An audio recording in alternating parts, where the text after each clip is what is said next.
시큐리티의 이승훈 CTO님이신데요. 이분은 저와는 이제 안랩에서 같이 인연이 있었고요. 그 분석팀에서 악성코드 분석 그 진행하시면서 그때 수석연구원으로 재직하시다가 물론 개인적으로 소개는 또 이해하시겠지만 삼성전자에서 보안관제 총괄을 하시고 지금은 시큐리터 CTO로 계시고 있습니다. 여러분들 악성코드 분석하시는 분들이 많이 아는 바이블이라고 하는 책, 리버싱 핵심 원리라고 하는 소위 다급책이라는 책의 저자고요. 그 책을 쓸 때 저도 같이 옆에 있었는데 제가 사실 개인적으로 좀 일반화적인 오류이긴 한데 여러 개를 같이 하는 사람은 그 여러 개를 다 못하는 사람이다 라고 생각하는 사고를 갖고 있었어요. 근데 저 이승훈 CTO가 그걸 무너뜨리는 사람이거든요. 그러니까 평일에는 열심히 회사 생활하면서 주말에 또 열심히 회사에 나가서 책을 샀어요. 물론 옆에서 저는 일을 했으나 그래서 일단 여러 가지 일을 다 잘할 수 있다는 걸 제가 옆에서 지켜보고 저에게 보여준 그런 분이었습니다. 네. 네, 이승훈 CTO의 강의 듣도록 하겠습니다. 큰 박수를 맞이해주세요.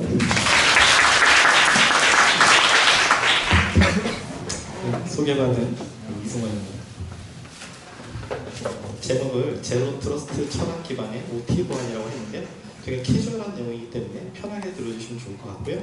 그리고 학생분들이 많이 오셨는데 아마 아직 접하지 못한 그런 뭐 기업체 내부의 보안이라든지 그리고 실제 해커들의 어떤 그런 최신 패턴이라든지 이런 거를 보는 되게 좋은 기회가 됐으면 좋겠습니다. 앞에서 교수님께서 이제 잘 설명을 해주셨는데요.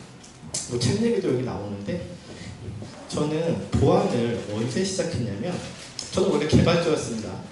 IT를 개발자로 시작을 해서 우연한 기회에 안랩에 이제 악성코드 분석팀에서 오랫동안 이제 악성코드 분석을 하면서 보안을 시작했고 그 뒤로 지금까지도 계속 보안의 길을 걸어가고 있습니다. 그래서 제가 걸어갔던 그 길을 간단하게 한번 소개를 해드리고요. 그렇게 되면 과거부터 지금까지 이어져 왔던 어떤 그런 해커들의 공격, 위협, 그리고 그에 대응하는 보안 솔루션들에 대한 흐름과 맥락에 대해서 좀 이해를 높일 수가 있습니다. 이건 제가 이제 그 안랩 시절에 퇴사했을 때 받은 이제 어떻게 보면 일종의 선물이에요. 동료들이 이제 감사하다는 의미로 이렇게 뭐 선물 이런 걸 이제 제작해 줬는데 참 지금까지 되돌아보면 주변에 좋은 분들이 너무 많이 계셨어요. 그런 분들이 저를 많이 도와주셨기 때문에 지금의 제가 있지 않나 그런 생각을 해봅니다. 처음에 제가 악성코드 분석 업무를 했을 때는요. 정말 말 그대로 사람이 손으로 분석했습니다. 자동화라는 게 없었어요. 그래서 악성코드가 들어오면 옆에서 보이시는 저런 그 툴들을 이용해가지고 막 상세하게 분석을 하는데 숙련된 한 1년 정도 경험을 쌓는 사람이 하루에 약 10개 정도의 샘플을 보는 그런 시절이었습니다. 인당 한 10개 정도 봐요. 손으로. 근데 이제 패턴이 바뀌기 시작한 겁니다. 네, 그 얘기도 조금 이따 말씀드리고요. 두 번째는 제가 이제 대기업으로 이직을 했습니다. 삼성전자 저희가 반도체 사업장이에요. 화성에 있는 반도체 사업장인데 저기서 IT 보안 관제 총괄을 했어요. 악성 코드만 보던 사람이 이제 더 나아가서 실제 기업에서 해킹 방어 체제에 대해서 이제 총괄 업무를 진행을 한 것이죠. 이것도 이제 제가 퇴사하면서 이 친구들이 좀 뭐 감사의 의미로 뭐 선물을 줬던 뭐 그런 건데 참 주변에 참 좋은 분들이 참 많았었어요. 재밌었던 거는요. 보안에 대한 시각이 공급자 입장에서 수요자 관점으로 바뀌었다는 겁니다. 그게 저한테는 엄청난 터닝 포인트였어요. 그때 당시에 제가 했던 주요 역할은 해킹 방어 체계를 디자인을 합니다. 방화벽부터 시작해서 엔드포인트까지 어떤 식으로 구축을 해야 되고 그거를 실제 구축을 하고 운영을 하는 그런 업무였고요. 사실 그 악성코드 보안 전문가 입장에서 저 운영이 가장 어려웠습니다. 예를 들어서 V3 엔드포인트 솔루션이 20만 개가 깔려 있는데 그 20만 개가 정말 많은 문의가 많이 들어오고 그리고 엔드포인트의 솔루션이 그것만이 있는 게 아니라 한 10여 개가 있는데 그것들이 다 운영에 엄청난 고충이 있어요. 그리고 또 하나 느낀 점은 규모입니다. 좀 이따가 보여드리겠는데 엄청난 규모가 있어요. 드러난 IP만도 한 20만 개 되고요. 드러나지 않은 거는 뭐 셀 수도 없습니다. 아무도 몰라요. 그리고 오고 가는 트래픽도 어마어마합니다. 제가 악성코드 분석가 시절에 보안 전문 회사에 있던 시절에 그 상상하지 못했던 그 정도 규모를 경험하게 됐고 실물을 볼 수 있었던 그런 좋은 기회였습니다. 그리고 제가 여기서 하나의 인사이트를 얻었는데요. 기업은 왜 해킹 당하는가? 왜 해킹 당할 수밖에 없는가? 라는 인사이트를 얻게 됐어요. 그게 뭐냐면 보안 전문 기업을 제외하고요. 나머지 일반 기업에서는 우선순위가 보안이 상당히 낮습니다. 메인 비즈니스가 1순위고 보안은 한 95순위 정도 될 거예요. 그 정도로 의외로 보안이라는 카테고리는요.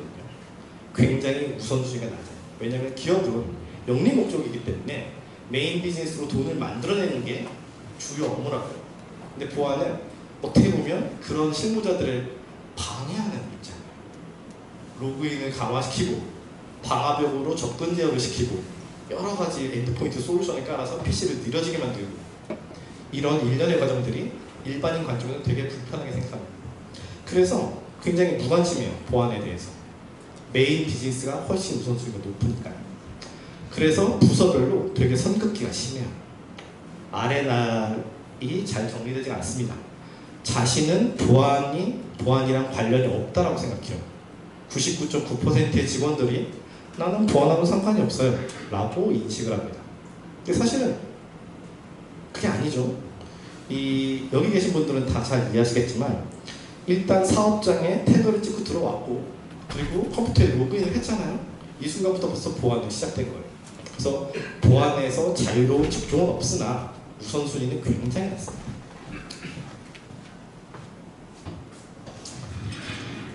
그래서 제가 했던 일들이 기업에서 제가 했던 일들이 크게 보면 세 가지예요. 처음에 이제 관제 대응 체계를 만들었고 저걸 이제 뭐 외주를 했다가 안에서 했다가 계속 반복입니다. 그래서 이걸 다시 안쪽에서 하기로 보안 관제를 내재화를 시키고 R&D 조직을 만들고 두 번째는 이제 인텔리전스 체계를 만드는 겁니다. 저렇게 보안 관제 대응 체계를 만들어 놓으면 수많은 데이터가 쌓이거든요. 그 데이터를 어떤 식으로든 처리를 해서 거기서 뭔가 정보를 꺼내는 게 인텔리전스 체계라고 보시면 되고요. 3단계는 거기서 이제 그 데이터를 좀 더 효과적으로 가공을 해서 프로파일링을 해내자라는 겁니다. 아까 초반에 우리 일부에서 봤던 그 머신러닝, 딥러닝 이런 내용들로 우리도 한번 적용해보자 이런 식으로 작업을 해봤습니다. 1단계, 2단계까지는 내부적으로 별로 저항이 없었는데 3단계에는 개념도 좀 모호하고 내부적인 저항이 많았어요. 일단 기획안을 만들어도 승인이 안 된다는 얘기입니다. 팀장님이 승인을 안 해줘요. 이런 걸 왜 하려고 그래? 그래서 우리는 당연히 필요한데 윗선에서는 승인 안 해주니 이걸 어떻게 극복해야 될까? 그러면 보여주자, 필요성을. 그래서 저희가 생각해낸 게 이렇게 외부의 대회를 참가를 한 겁니다. 원래 제가 다니던 회사는 되게 딱딱한 조직 문화를 가지고 있었기 때문에 이렇게 외부, 특히 보안팀이 외부에 나가서 뭔가 한다는 것 자체가 금기, 타부였어요. 못 나가게 해요. 이거 설득하는데도 꽤 오래 걸렸고요. 그래서 잘 포장해서 나갔는데 덜컥 3등을 했습니다. 저희가. 그래서 이걸 가지고 이 실적을 가지고 저희가 이제 그 윗선을 설득해서 투자도 지원을 끌어내고 이런 식으로 이제 구축을 해놨죠. 찾아보니까 좋은 논문이 굉장히 많더라고요. 제가 여기 이 대회를 그때 이제 머신러닝이라는 걸 처음 접해봤는데 저희 빼고는 다 그 아마추어들이었어요. 그러니까 학교에서 왔단 말이에요. 대학원생들, 학부생들 모여가지고 뭐 해킹 동아리, 뭐 이런 보안 동아리 이런 친구들이 모여가지고 왔는데 탐지율이 뭐 어마어마합니다. 그래서 되게 많은 인사이트를 얻었어요.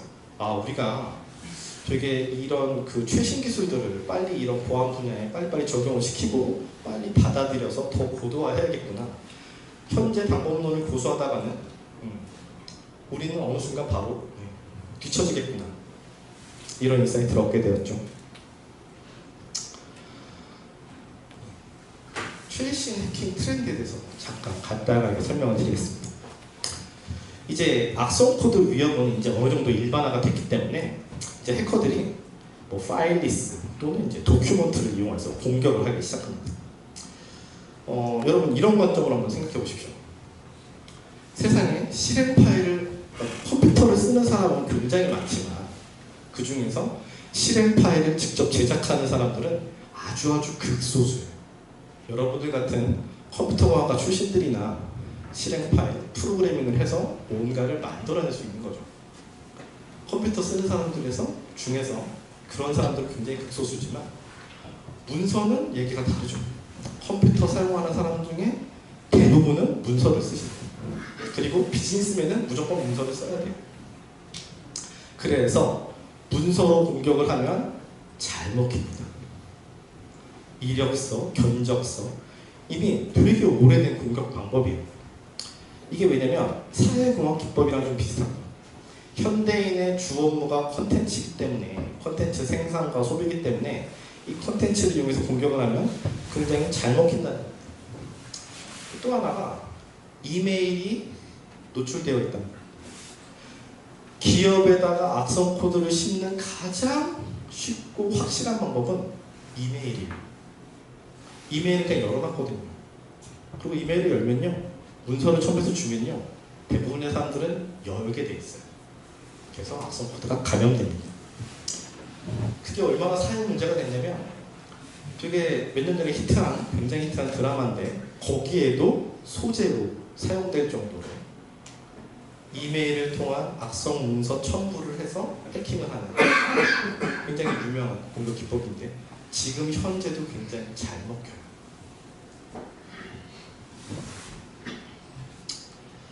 그리고 최신 트렌드의 두 번째는요, 해킹이 고도화되고 있다는 거예요. 그건 당연한 것이에요. 제가 앞장표에서 좀 빨리 넘어갔습니다만, 해킹은요, 해커 관점에서는 인센티브가 엄청 커요. 성공만 한다면 돈과 명예 여러 가지가 보장됩니다. 한탕을 할 수 있는 어떤 그런 업종 중에 하나예요.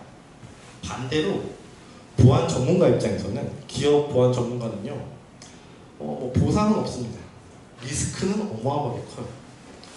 보안 전문가 입장에서는 잘해야 본전인 거고, 제가 한번 저희 당시에 전무님이셨는데, 저희 그 부서를 이끄시는 총책임자 팀장님께서 전무님이셨는데, 이제 연말에 이제 성과 보고를 쫙 합니다. 그때 제가 이제 대표로 나가서 IT 보안 관제 탐지 어떻게, 대응 어떻게, 조치 어떻게 했습니다. 저희 잘했습니다. 라고 했을 때 보안 지식이 없으신 전문 관리자이신 저희 팀장님께서는 뭐라고 말씀하시냐면, 그것은 당연한 것이다. 현대자동차도 해킹 안 당했고, SK 하이닉스도 해킹 안 당했고, 인텔도 해킹을 안 당했는데 우리도 해킹 안 당하는 게 당연한 것이다 라고 말씀하셨어요. 이게 일반적인 관리자가 가진 시각입니다. 그 당연한 걸 당연하게 하는 게 사실은 실무자 입장에 힘든 거였죠. 그래서 이 해킹이라는 것은, 해킹과 방어는 해커가 일방적으로 주도권을 가지고 있는 싸움이에요. 일방적인 싸움이에요. 쉽게 표현하면 해커는 일단 때려요. 그러면 수비하는 보안 담당자는 일단 한 대 맞아야 돼요. 어디를 어떻게 때릴지 모르기 때문에 한 대 맞은 상태에서 그다음에 대응이 시작됩니다. 최신 악성 코드가 출현하면요, 일단 사내에서 감염이 시작돼요. 그리고 나서 대응을 하는 거예요. 셀프를 수집한 다음에 분석을 시키고 그에 맞는 시그니처 업데이트 시킨 다음에 전사에 배포를 해야 되죠. 이 일련의 과정이 엄청난 시간과 노력이 많이 든다는 겁니다. 완전히 일방적인 싸움이에요. 철저히 불리한 싸움인 거죠. 그러면 이에 대한 고민이 좀 필요한 겁니다. 문제점 1과 2가 이제 명확하죠. 그리고 해킹 고도화의 또 두 번째는요, 기업에서 구축한 해킹 방어 솔루션들이 자기들이 만든 게 아니지 않습니까? 상용 보안 솔루션을 돈 주고 산 거예요. 그 얘기는 해커도 그걸 똑같이 사면 되는 거죠. 실제로 그렇게 하고 있고. 그래서 해킹 데브옵스를 구성해요. 자기들이 악성 코드를 만들고 자기들이 구축한 보안 솔루션들을 쫙 한번 자동화로 통과시켜 봅니다. 누군가가 탐지를 하면 걔는 버리고 또 다른 자동화 코드를 돌려서 또 다른 샘플을 변종을 만들어내는 거죠. 그래서 그거를 통과한 애들만 가지고 모아서 그거를 이제 공격을 하는 거예요. 그러니 불합리하다고 하는 겁니다. 방어하는 입장에서는 무기가 다 노출되어 있는데, 방어 무기는 노출되어 있는데 공격 무기는 우리가 방어자 입장에서 몰라요. 그래서 완벽하게 불합리한 게임입니다.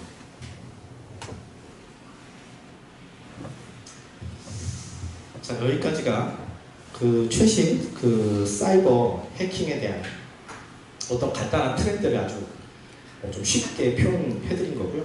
이제부터는 OT라는 영역에 대해서 간단하게 한번 설명드리고 제로 트러스트 보안 철학에 대해서 간단하게 한번 말씀드리겠습니다.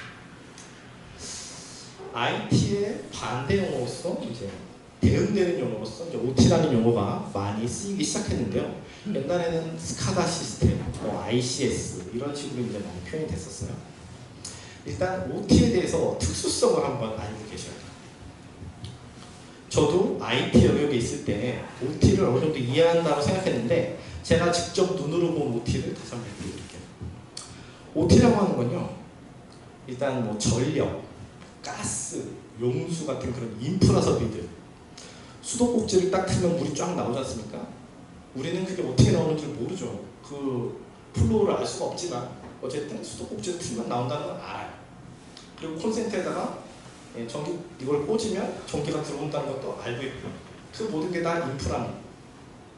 그리고 반도체라든지 자동차 등 거대한 제조 생산 설비를 이제 OT망이라고 얘기하는데, 이 사진에서 보시는 게 삼성전자 반도체 팹이에요. 규모가 어마어마하죠. 길이가 520m, 높이가 80m, 폭은 270m. 점심 먹고 요거 한 바퀴 도는 게 이제 산책 코스입니다. 여기는 이제 보시는 거는 그 홍보용 자료, 그 삼성전자에서 공개한, 인터넷에 공개한, 뉴스에 공개한 홍보 자료입니다. 그래서 평택에 있는 가장 최신 시설입니다. OT의 특징은요, 내부가 말도 못하게 복잡합니다. 전선이 어디서 어떻게 흘러가는지도 모르고요, 랜 케이블이 어디서 라우터가 따져 있는지도 모르고요, 처음부터 끝까지 다 아는 사람도 한 명도 없고요, 자기가 담당하는 딱 그 섹션 정도만 알고 그 내부 네트워크를 한번 변경을 한다 그러면 그거는 프로젝트로 잡아야 돼요. 6개월짜리 프로젝트로 잡아서 웬만한 부서 사람들이 다 모여요. 왜냐면 누구 하나 처음부터 끝까지 아는 사람이 없거든요. 그래서 하나하나 되게 조심조심 해나갑니다.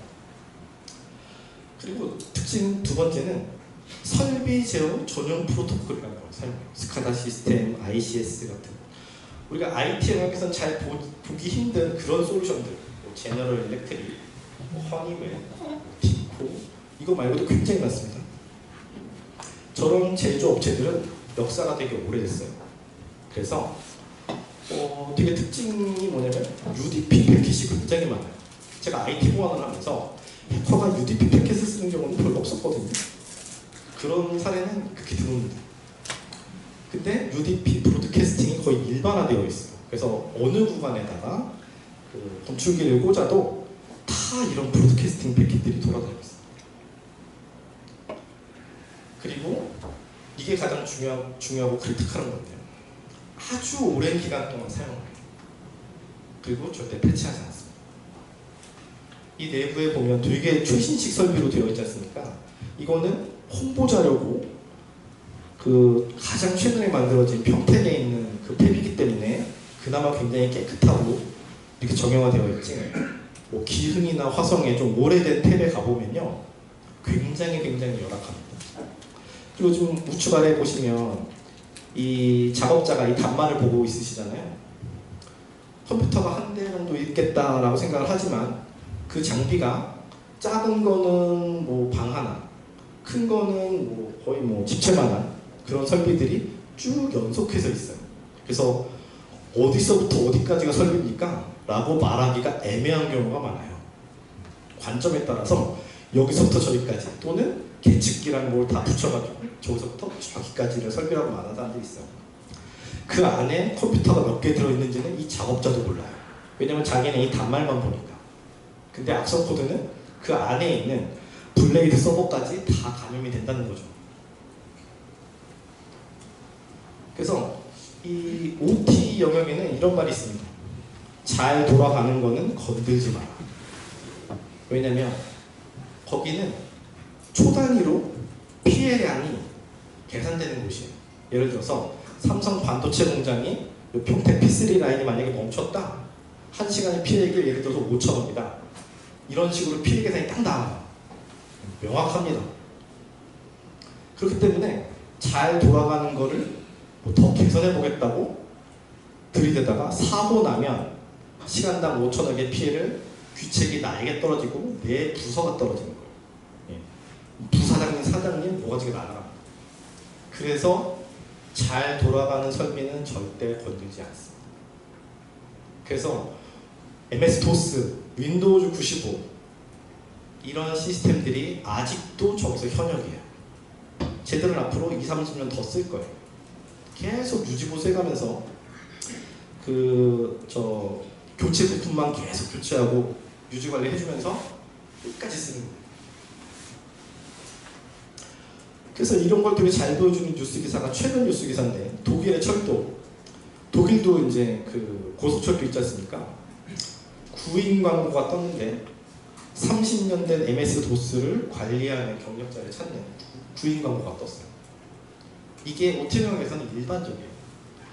또 기억나는 건 과거에 나사에서, 몇 년 전 얘기인데 나사에서 플로피 디스크 아직도 쓰고 있거든요. 인공위성용. 그런 뉴스 보셨을 거예요. 그쪽은 속성이 그렇습니다.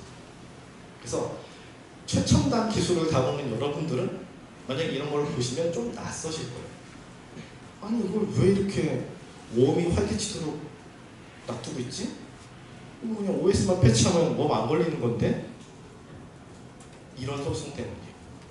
누구 하나 총대 메고 제가 손들고 제가 OS 싹 패치하겠습니다 라고 말할 수 있는 환경이 아닌 거예요. 그래서 이렇게 클린 환경에서 잘 돌아가면 괜찮은데 여기서 누구 하나 악성 코드가 만약에 실수로라도 감염이 딱 되는 순간 걔는 차단하기가 박멸하기가 굉장히 어려워요. 왜냐면 아까 말씀드린 대로 PC 안에 무슨 컴퓨터가 몇 개 있는지를 아는 사람이 없어요. 그리고 작업자들이 수십 년 노하우가 있지 않습니까? 보기에는 이렇게 보여도 뭐 이런 바닥을 뜯으면요, 뭐 하드디스크가 30개씩 나와요. 이 내부에서 벌어지는 일들을 자세히 아는 사람이 없다는 겁니다. 그래서 OT망의 특수성에 대해서 제가 설명 한번 드렸고요. 제가 여기다가 이제 글로 남길 수는 없어서 이렇게만 써놨는데 여기서의 시사점은 뭐냐면요. 이런 OT망이라도 결국에는 IT랑 IT망과 연결을 해야 됩니다. 필수적으로. 대표적인 오고 가는 데이터가 뭐였냐면 문서였어요. 일일보고.exe 이게 하루에 사실은 일일보고가 아니라 3교대로 돌아가는 24시간 돌아가는 공장이거든요. 3교대 근무자가 끝날 때 완료보고를 하고 시작할 때 시작보고를 해요. 그렇기 때문에 그게 다 이 설비에서 생산된 데이터를 가지고 엑셀로, CSV로, DOC로 거기서 일일보고를 써서 빨리 오피스망으로 줘야 돼요. 그래야 보고가 바로바로 올라가니까. 어쩔 수 없이 연동을 해야 됩니다. 한번 보십시오. 이렇게 거대한 팹에서 저거보다 더 큰 공장도 분명히 어딘가에 있을 거예요. 그죠? 물리적으로 이렇게 많은 게 일일보고를 하겠다고 USB를 꽂아서 차 타고 이동해서 사무실만 가서 옷 다 싹 갈아입고 이 짓을 뭐 얼마나 할 수 있겠습니까? 사람이 손으로. 그리고 그것뿐만이 아니라 이 펜을 보시면 이 앞단에는 이 앞단은 오피스 구역이고요. 이 뒷단은 데이터 센터예요. 이 설비를 제어하는 서버들이 거기에 어마어마하게 있어요. 몇천 대씩 있어요. 그 안에서 설비랑 데이터를 다 가져가는 거예요. 그 트래픽도 어마어마하겠죠.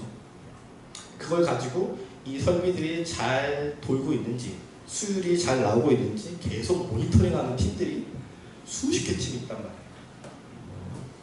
엄청난 트래픽이 OT망과 IT망에서 이루어지고 있다. 그럴 수밖에 없다라는 게 시사점.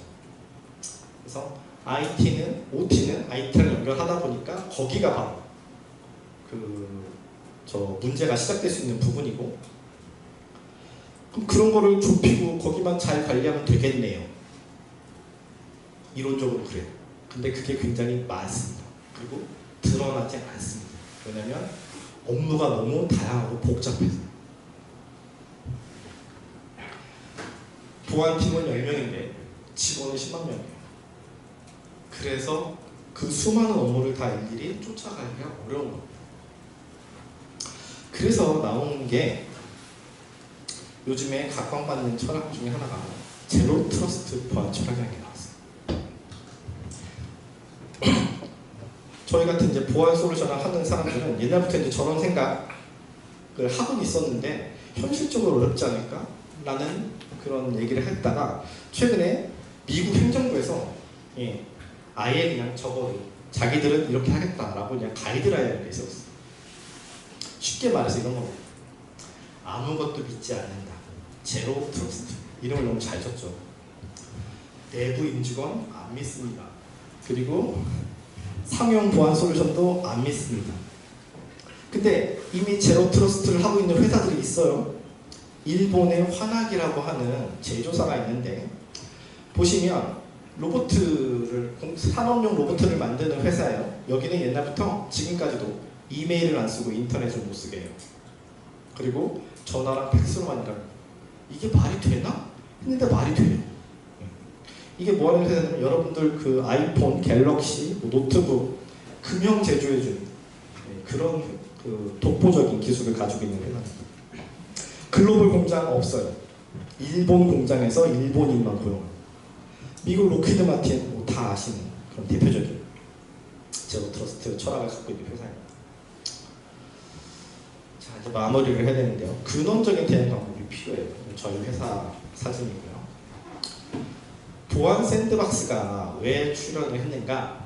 물론 이제 기존에 있는 안티바이러스, 백신이 문제 해결을 못했기 때문에 샌드박스가 출연을 했는데 이 복잡한 얘기를 드리긴 어렵고 시사점만 말씀드리면 저희도 자동화를 하기 위해서 샌드박스를 만들었어요. 안랩 시절에. 근데 그거를 갖다 팔겠다는 생각을 못한 거죠. 열심히 만들어 놓고 그걸 최종 산출물을 이제 시그니처로 만들어서 반영을 시켰다는 거예요. 근데 누군가 사업적 마인드가 있는 사람이 그거를 상품화시킨 겁니다. 그리고 그거를 고스란히 엔드포인트에 적용해서 엔드포인트를 모니터링하는 게 바로 EDR 시장입니다. 여기서 시사점은 악성 코드 분석가들이 만들어서 사용하는 도구가 결국 제품화가 된다는 거예요.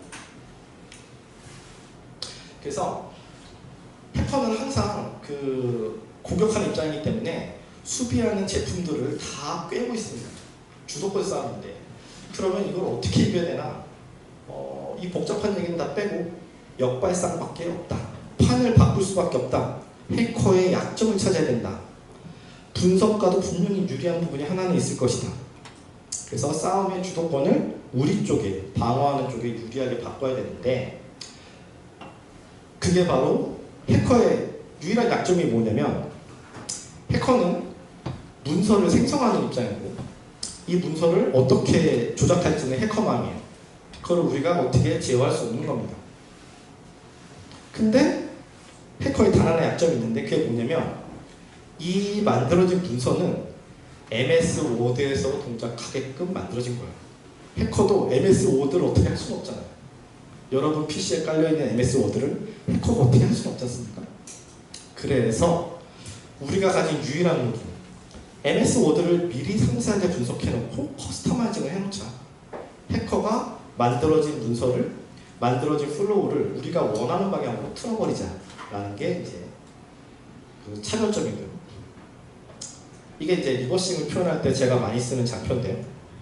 현대자동차 남양주 연구소에 가보면 제 대학 동기들이 이제 그쪽에 많이 있는데 도요타에서 이제 신차가 나오면 세대 구매해서 남양주 연구소에 한 대가 온답니다. 그래서 이렇게 분해하는 건데요. 그러면 얘들이 수십 년 전문가 입장에서 보면 이걸 무게를 달고 길이를 재고 뭐 성분 분석을 하고 하면 대충 어떻게 만들었다는 느낌이 온대요. 그래서 비슷하게 따라 만들 수 있답니다. 다만 생산 단가 차이는 좀 나겠지만 비슷하게 따라 만들 수가 있는 거예요. 이게 일종의 리버싱. 소프트웨어도 마찬가지예요. 우리도 리버싱을 할 수 있어요. 그 의사 선생님이 인간의 신체를, 인간의 내부 장비를 저런 엑셀을 통해서 내부 장비의 어떤 문제점을 찾아내듯이 우리 같은 보안 전문가들도 이렇게 전문 툴을 이용하면 내부가 어떤 식으로 저 프로그램이 돌아가는지를 알 수가 있습니다. 그래서 저 해커의 약점, MS 워드에서 실행하는 파일을 만들 수밖에 없다. 그 약점에 대해서 대응할 수 있는 방안이 생기는 겁니다. 그리고 이제는 또 그 제로 트러스트 관점에서 세상이 바뀌었으니까요. 제로 트러스트 관점에서 설명을 드릴 건데요. 이거는 약간 기존 보안 업체에서 나온 컨셉은 아니에요. IT 솔루션 업체에서 나온 컨셉입니다. CDR이라는 용어가 이제 몇 년 전부터 나오기 시작하는데 저희 회사랑 약간 그 기술과 일맥상통하기 때문에 저희가 이제 채용해서 쓰고 있는 겁니다. 특수환경 업종에서는 이런 요청을 많이 합니다. 우리 이 폐쇄망까지는 100% 안전한 문서만 넘겨주세요. 제가 아까 말씀드렸죠. IT랑 OT에 수없이 많은 데이터가 오고 간다고요. 그때 그들이 원하는 건 안전한 문서만 넘겨주세요. 그때 기존에 있는 보안 솔루션들은 다 이런 관점을 갖고 있어요. 악성을 잘 탐지해야지 라는 관점을 갖고 있어요. 이 관점을 또 역발상으로 바꿔야 돼요. 악성 행위가 없도록 파일을 변조시켜버리자 라는 관점으로 바뀌는 겁니다. 파일을 변조하는 보안 솔루션은 대표적으로 백신이 있어요. 바이러스 같은 경우는 이제 파일을 치료해버립니다. 그리고 악성 문서인 경우에 그 매크로 코드가 있는 경우 매크로를 삭제해버려요. 그 정도만 보안 솔루션에 있었고 최근에는 그냥 탐지만 합니다. 고객의 컨텐츠를 변경하는 보안 솔루션은 거의 없어요. 그런 관점 자체가 없어요. 보안 필드에서. 왜냐면 그건 사용자 컨텐츠인데 그거를 일개 솔루션이 변조를 시킨다? 그런 발상을 하질 않아요. 근데 IT 솔루션 쪽에서는 그런 발상을 할 수 있는 겁니다. 그래서 이런 기술들이 나오고 대두가 되는 겁니다. 그래서 지금 빨간색으로 표시된 저런 기술들만, 저런 기법들만 싹 문서에서 없애버린다면 얘는 취약점을 제거하면 안전한 문서가 될 수가 있습니다. 물론 이제 컨텐츠에다가 텍스트로 뭐 어렵게 쓰는 건 뭐 어쩔 수가 없겠습니다만. 그래서 여기도 아까 말씀드린 대로 관점을 바꿔줘야 돼요. 역발상.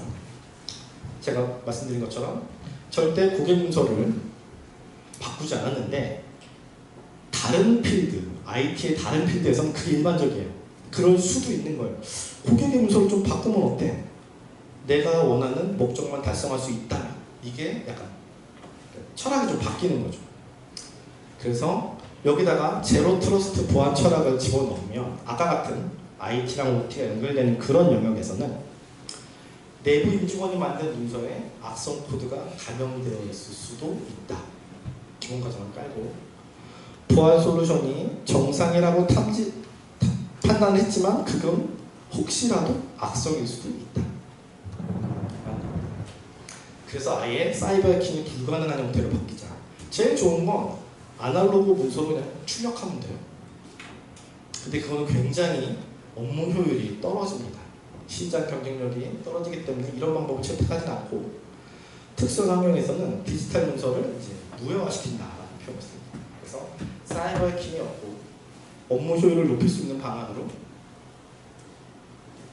바꾸는 이런 역발상이 요즘 각광받고 있다라고 말씀드릴 수 있겠습니다. 네, 이거는 저희 솔루션이고요.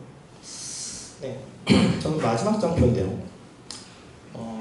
제가 보안 필드에 있다 보면 이런 질문을 되게 많이 받아요. 뭐 방화벽부터 엔드포인트까지 너무 복잡해. 망령계, 뭐 DLP, 뭐 솔루션이 뭐 한두 가지도 아니고 너무 복잡해. 그냥 하나에서 다 해주면 안 돼? 이런 얘기를 정말 많이 듣습니다.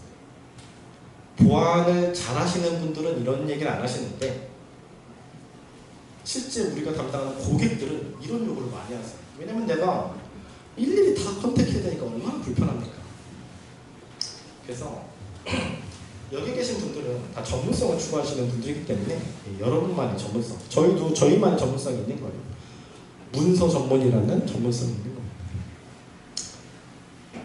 이런 식으로 지금까지 최신 해킹 흐름과 그리고 제로 트러스트 보안 철학 그리고 OT 영역에 대해서 간단하게 소개해드렸고 대응 방안도 퀵하게 설명을 드렸습니다. 자, 여기까지 설명을 마치고요. 질문이 있으면 질문을 받도록 하겠습니다.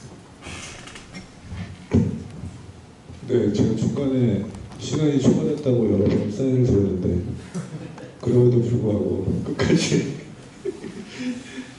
수고해 주셨습니다. 학교에 되게 오랜만에 오셔서 학생분들한테 진짜 하고 싶은 말씀이 되게 많으신 것 같았습니다. 네, 감사드리고 직무체험 비슷한 얘기도 하면서 결과적인 CDR로 마무리를 해주셨는데요. 혹시 학생분들 중에 궁금하신 사항이 있으시면 질문 편하게 해주세요. 악성코드 분석이나 이런 쪽에 관심 있으신 분들도 직무적으로도 편하게 궁금한 거 질문해 주시면 좋겠습니다. 올해 좀 하셨으니까 학생들한테 선물 주셔도 되죠? 네. 좋은 질문하신 학생 두 분 선발해서 저자 사인한 책을 네, 선물 드리겠습니다. 질문해 주세요. 이 기회에 책 받고 싶으신 분, 저자 사인 책. 없으면 제가 질문하고 제가 받습니다.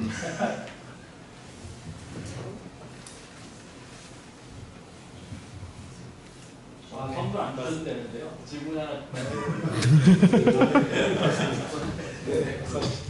기업이나 이런 데서 제일 중요시하는 게 어쨌든 효율성인데 제로 트러스트처럼 계속 사용자 인증을 해줘야 되고 하면은 어쨌든 뭐 처음에 접근을 하고 그걸 또 전송을 하거나 어디에 할 때 또 인증을 해야 되면은 어쨌든 그거에 대한 접근하는 시간이 더 늘어나면 효율성이 더 떨어질 거라고 생각이 드는데 이 부분에 대해서는 혹시 기업이나 이런 데서 제로 트러스트를 넣게 되면은 이런 걸 어떻게 효율성을 높일 수 있는지가 궁금합니다. 좋은 질문입니다. IT 보안을 할 때 항상 그 부분이 문제입니다. 보안 솔루션 관점에서도 제가 있어봤고 제가 수요자 입장에서도 있어봤는데 둘이 관점이 완전히 다르다는 걸 알고 있어요. 왜냐면 우리는 어쨌든 탐지를 잘해야 되고 많은 기술을 넣어야 되고 그러면 더 많은 성능을 이끌어내기 위해서 자원을 많이 써야 돼요. 그걸 이제 효율화시키는 게 효율화가 좀 기대만큼 잘 안 되는 거죠. 시그니처 데이터베이스가 마구마구 늘어나니까. 근데 기업 입장에서는 말씀하신 대로 우리가 만약에 지연 시간이 10초 늘어날 때마다 하루에 까먹는 돈이 많은 예를 들어 100억이다. 어떤 CEO도 그걸 억울하지 않을 거예요. 그래서 제로 트러스트라는 거는 모든 기업에서 적용할 수가 없고요. 특수한 분야만 현재는 적용하는 거고 최신 철학이기 때문에 용어는 좋으나 막상 그거를 잘 하고 있는 업체는 아까 제가 보여드렸던 환학이라든지 어디였죠? 로키드 마틴 이 정도밖에 없다고 하죠. 정말 특수한. 근데 그런 특수한 곳이 은근히 많아요. 전사에다가 할 수는 없지만 딱 요 영역 연구소에서 예를 들어서 뭐 개발팀에서 어디 펜, 특정 펜, 어떤 그 섹터까지 가는 요 구간 여기는 정말 코어다. 여기는 정말 블랙박스로 우리가 잘 보호해야 된다. 이런 영역들. 그리고 공공기관, 국정원, 청와대, 거기도 1급, 2급, 3급 비밀이 굉장히 많거든요. 다 일괄적으로 적용하기는 어렵고 특수 분야만 적용을 하는 답변이 되셨을까요? 네.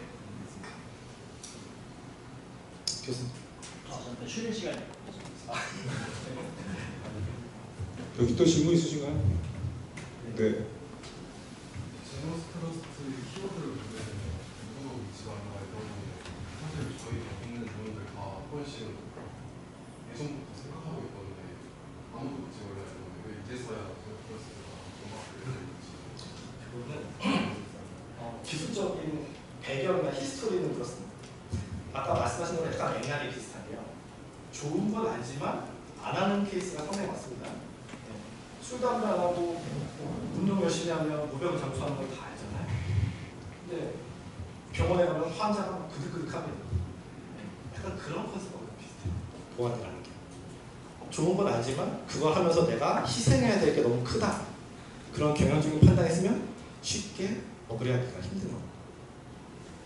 그리고